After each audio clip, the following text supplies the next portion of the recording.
because we're all so different,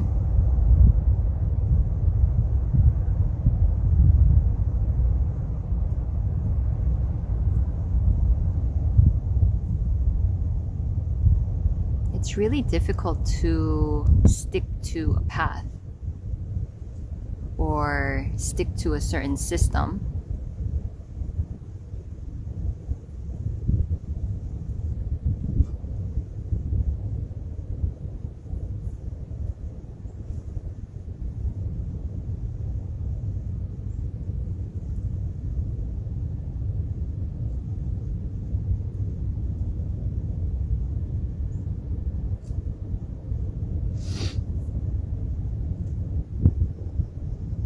And usually I would say when you hear something and it resonates,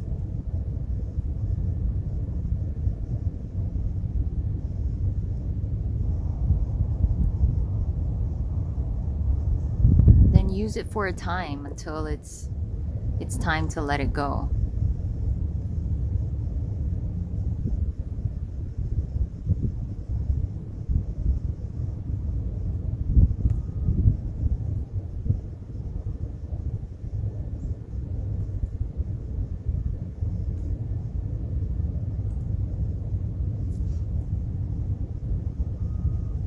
Because it's a tricky thing to know exactly what's happening. So, mind you, everything I'm gonna say is all a story, and nothing is actually happening. You are not there, and life is just happening. Life is seeming to appear.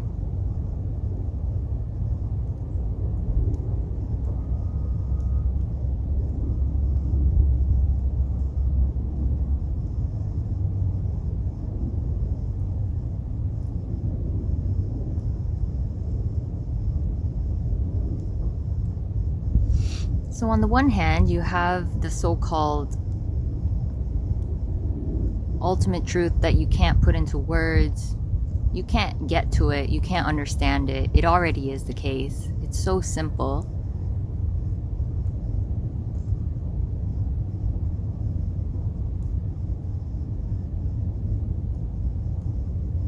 It's seemingly what's revealed when all the energetic knowing of everything just simply dissolves.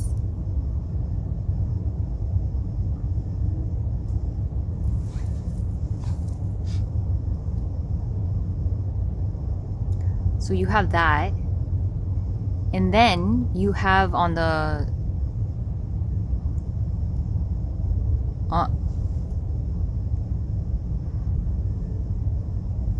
level of like apparent time, you have this sense that felt real, that functioned or is functioning a certain way, is conditioned a certain way, is patterned a certain way. And there are probably many patterns that are at play.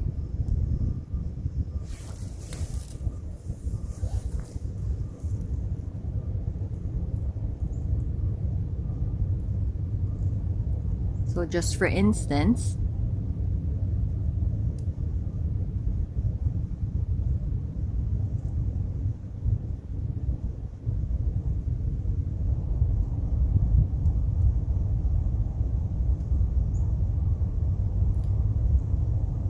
when the body is really triggered and it feels really uncomfortable, it's gonna go to coping mechanisms.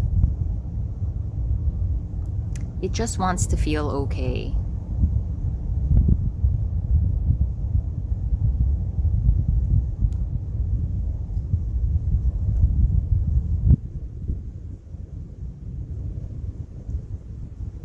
On top of those patterns, there's a way of relating to that coping mechanism. So there could be an overindulgence in it. There could be self-ridicule kind of thing, like a lot of judgment and criticism around it, guilt, shame. So all of these are energetic patterns.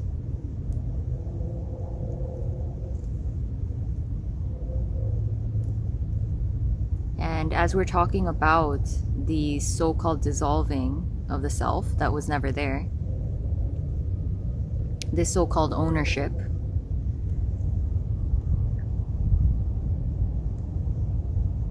then you can see how then there's this recognition over and over that no one is doing any of that, and it's seen over and over as just patterning, as just conditioning. And you can see more and more that you are actually not in control of any of that.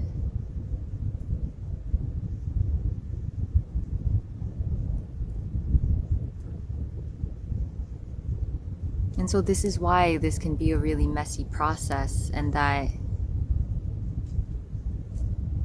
there is no perfect way of unraveling that. And therefore, it's usually best to just feel through and be really honest with what feels right in the moment. Because sometimes we can hear outside advice saying that this is bad, you should really stop. But internally, maybe it really feels like this just feels right for now. And I'm going to indulge in this food and not feel guilty.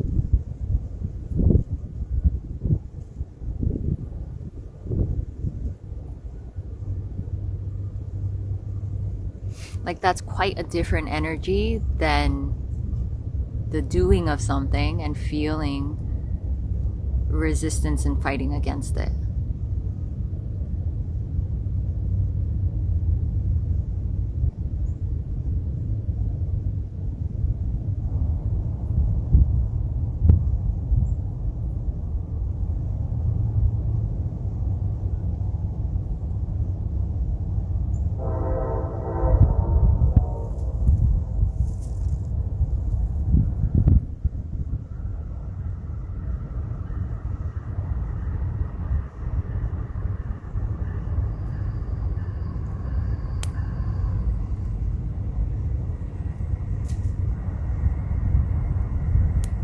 So again, it depends on where you are, because I feel like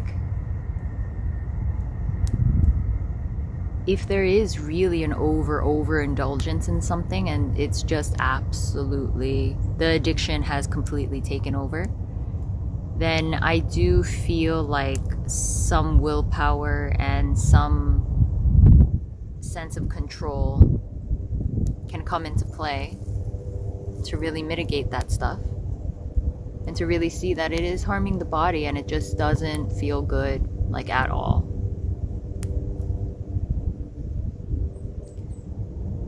And so you could see why there's no one way of being or functioning. It really does depend on where you're at, even though nothing's happening.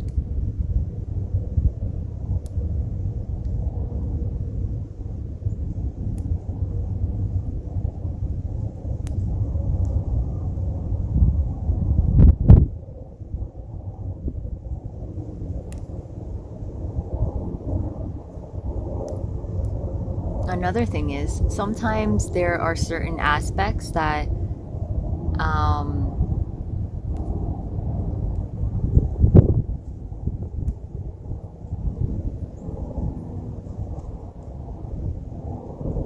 haven't really been empowered.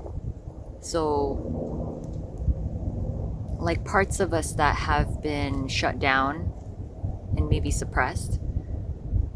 And those parts are actually, it can be a beautiful thing to really recognize those things while really seeing that it's just patterning, it's not you.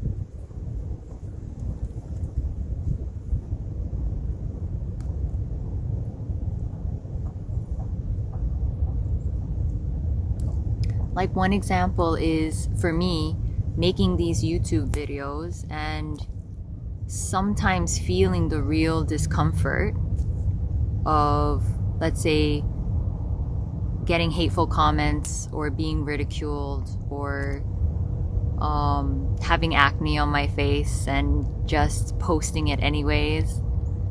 Like, these simple things were not simple for me, for this character. This character would have never done this kind of stuff because the self-consciousness was so beaten down. And I did find that this was the perfect opportunity to really clearly see it as this intense patterning that was running this body, and that I didn't need to shy away from it anymore. It didn't define me. Yes, it was massively uncomfortable. Yes, it triggered reminiscent echoes of the past. And I did it anyways.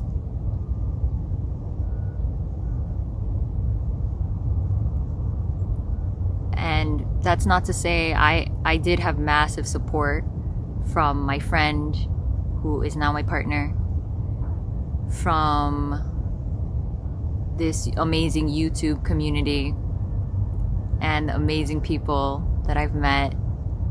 It's amazing. And I could not have done it without that kind of support. Like, that's quite clear to me. Yeah, and so that was just beautiful.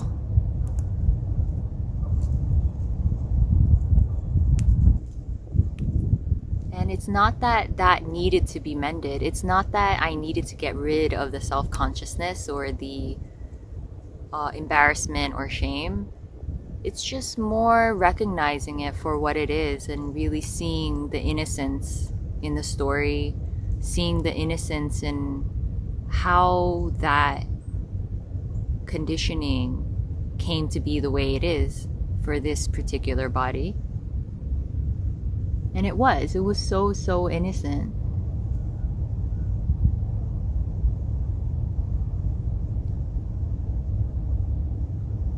Like the story and I guess you can even call it a trauma of having acne in this so-called lifetime was one of the most traumatic things. And because this world can be very harsh and very critical and judgmental, and especially coming from a so-called Korean culture and background where looks, appearance, perfect skin is quite emphasized. And I did not have that at all, not by any means. And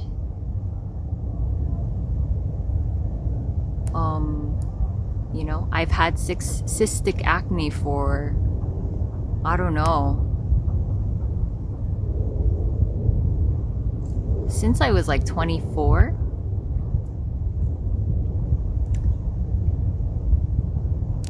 And it was on and off for a while.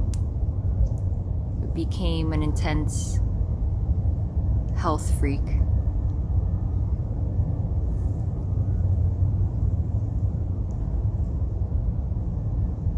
It completely changed how this body acted. It completely changed this whole life. I stopped looking into people's eyes. I stopped wanting to see people, to interact. I could tell that there was a lot of judgment coming from the other. It was rare that I got support.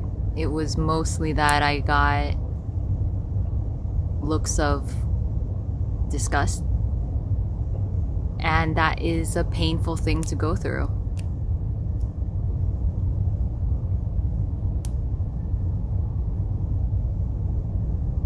And it affected the immense amount of loneliness that was here, the sense of not belonging, the sense of not good enough, feeling like I should hide. So just using that as an example, it honestly got softer. It got a lot softer over the past couple years. But since starting YouTube, which was still a big challenge for this character in a lot of different ways, some of the insecurities were coming back, and it wasn't seen as a huge problem that meant something about me. Not nearly as much anymore.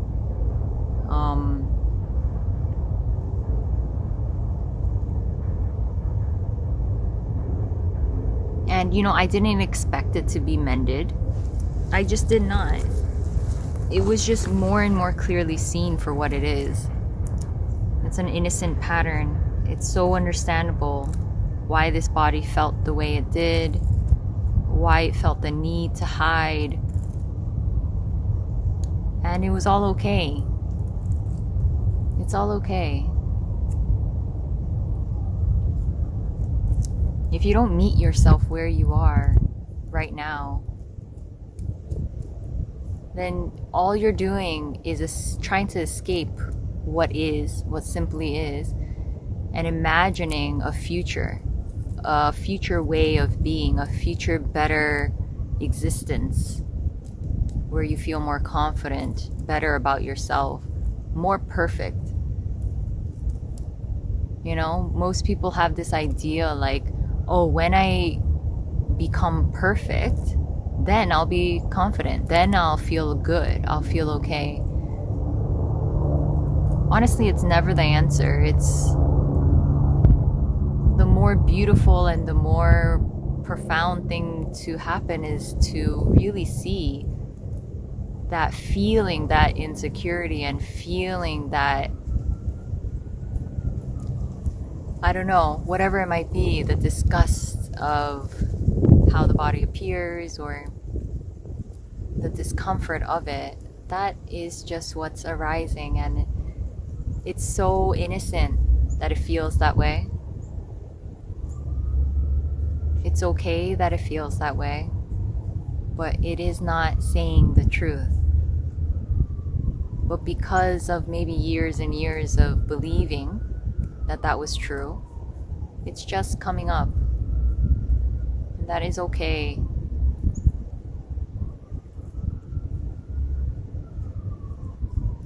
And the thing that's closer to the truth, no words are the truth, but the thing that is closer is that you are so beautiful the way you are. You are so unique. You never had to earn your value. You were always okay. You were always just perfect. Beyond the idea of perfection.